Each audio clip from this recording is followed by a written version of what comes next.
안녕하세요. 세상을 이롭게 하는 일에 관심 많은 승무원쌤 김용숙입니다. 갓파더. 암만 해도 장민호 씨와 김갑수 씨 부자가 이 갓파더의 중심이 되지 않을까 그런 생각을 해봅니다. 여러분들 시청하셔서 잘 알고 계시겠지만 첫 회에는 이순재 씨하고 허재 씨의 스토리가 너무 길게 첫 번째 영상으로 소개가 돼서 다소 지루하다 그런 얘기를 제가 드린 적이 있었습니다. 그런데 2회, 3회에서는 장민호 씨와 김갑수 씨 부자 얘기가 첫 번째 등장을 합니다. 그런데 그 분량도 한 40%, 세 부자니까 30%, 33% 정도로 이제 배분을 해야 될 텐데 김갑수 씨와 장민호 씨 부자 얘기가 한 40% 정도 분량을 차지하고 있는 거 아닌가 이런 생각이 듭니다. 그래서 제가 갓파더의 중심은 역시 김갑수 씨와 장민호 부자 스토리가 중심이 되지 않을까 이런 생각을 해봅니다. 그 얘기 좀 구체적으로 하기 전에 좋아요, 구독, 알림 버튼 설정해 주시면 감사하겠습니다. 고맙습니다. 장민호 씨는 이제 이번 주 갓파더에서는 아버지에 대한, 아버지 유품에 대한 얘기가 전해졌습니다. 그러니까 아버지에 대한 그리움이 그 추억을 하면서 김갑수 씨하고 이런저런 얘기를 나누는 것으로 전해졌죠. 물론 찬원 씨도 같이 이제 등장을 출연해서 같이 얘기를 했었습니다. 그런데 이제 장민호 씨는 정말 아버지에 대한 아쉬운 생각을 굉장히 많이 하고 있는 것 같습니다. 그 아버지 때문에 노래도 만들고 그 아버지에 대한 기억을, 아쉬움을 정말 많이 갖고 있는 것 같습니다. 그래서 장민호 씨는 이찬원 씨에게 평상시에도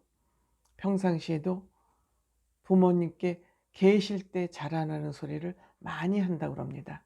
그래서 장민호 씨는 어머니에게도 엄청 어머니가 해달라고 그러는 건 뭐든지 다 해드리고 싶다. 다 해드리고 있다. 이렇게 얘기를 했습니다. 효심이 지극한 아들이죠. 효심이 지극한 아들.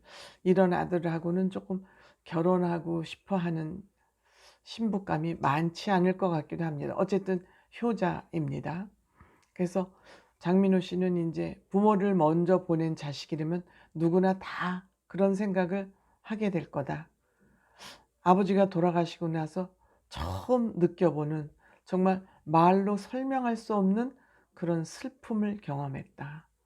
그렇죠? 부모님을 잃으시면 뭐 장민호 씨뿐만이 아니라 여러 가지 회한들이 몰려오죠. 잘한 것보다는 못한 것들이 많기 때문에 눈물을 펑펑 쏟게 되죠. 뭐 그건 누구나 어차피 인간이라면 경험하고 살 수밖에 없는 그런 인지상정이 아닌가 그런 생각이 들기도 합니다. 그래서 그동안 뭘로 표현할 수 없을 만큼 그 가슴에 반이 텅 빈 것처럼 뭘로도 채워지지가 않더라. 그만큼 아쉬움이 컸다. 그리고 이제 장례를 치르고 나서 유품을 정리할 것이 없더라. 그만큼 이제 아버지가 소유하고 있던 물건이 없다 그런 얘기를 하는 거죠. 그만큼 이제 힘들게 아마 아버지가 살아오셨다는 걸 반증하는 거 아닐까 이렇게 생각됩니다. 뭐 제대로 된 옷 한 벌이 없더라. 그래서 너무 충격을 받았다. 그러니까 생존해 계실 때는 아버지가 무슨 옷을 입으시는지 어떻게 사시는지 그걸 전혀 챙겨보지 못했다가 돌아가시고 나서 챙겨볼 보니까 제대로 된 옷 한 벌이 없다라 그러면서 눈시울이 살짝 붉어지더군요. 그래서 아버지가 살아계실 때 내가 옷이 없다고 아버지한테 그렇게 투정을 부렸는데 아버지도 옷 한 벌이 제대로 없으시더라. 그래서 아버지가 돌아가시기 전에 티셔츠 한 벌을 몇 해 전에 사드렸는데 그 티셔츠 한 장을 그렇게 깨끗이 입으셨다. 아꼈다는 얘기죠. 아들이 사들인 옷이기 때문에 소중하게 생각하고 아껴서 소중하게 입었다는 그런 증거가 아닐까 생각합니다. 돌아가시고 나서 지금 생각하니 정말 우둔하고 멍청스러운 아들이었다. 그때 스스로에게 엄청 자책을 많이 하게 됐다 그럽니다. 그랬었더니 이제 찬원 씨도 이 얘기 해도 되나 하면서 이제 조심스럽게 얘기를 꺼내는데, 그 얘기가 다름이 아닌 어머님은 유품을 다 태우자고 하셨대요. 다 태우자. 그거 보면은 돌아가신 분이 자꾸 생각이 나고 기억이 날 때면 힘들고 고통스러우니까, 그 서운한 마음 때문에 힘들고 고통스러우니까 아주 기억에서 지워버리는 게 낫겠다. 되게 어머니는 그렇게 생각하실 수 있죠. 근데 어머니가 다 버린 줄 안다. 그러자 그래서 태우시자 그래서. 그런데 이걸 다 태우면 안 될 것 같아서, 아무래도 이걸 다 정리하면 아버지와 인연이 완전히 끊어질 것 같아서 장민호 씨가 아버지 유품 중에서 몇 개를 챙겼다고 합니다. 챙길 게 없으니까 넥타이 하나, 아버지가 주로 많이 사용하시던 면도기, 그 요새같이 전자 면도기가 아니라 그 칼, 이게 거품을 여기 많이 차려서 그 이발소에서 쓰는 칼 면도기, 그 이발사들이 쓰는 전용 면도기, 그리고 전화번호 수첩, 늘 아버지가 닳고 다른 수첩이시겠죠. 그거를 본인이 빼돌렸다 그럽니다. 그래서 아직도 본인이 갖고 있다. 아버지 생각을 하면 눈물이 나서 참는다. 이렇게 아버지에 대한 그 안타까움과 추억을 많이 가지고 있는 것 같습니다. 근데 아버지가 이제 민호 씨 이렇게 잘 되는 걸 못 보고 돌아가셔서 좀 안타깝겠죠. 그러면서 김갑수 씨도 그 얘기를 듣더니 아버지라는 존재가 이런 것이구나, 그런 것이구나.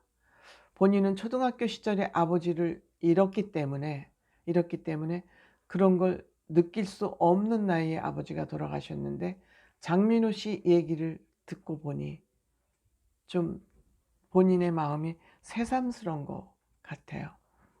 그래서 민호 씨에게 아버지에게 못 받았던 사랑을 아쉽지 않게 본인도 좀 도움이 되고 싶다.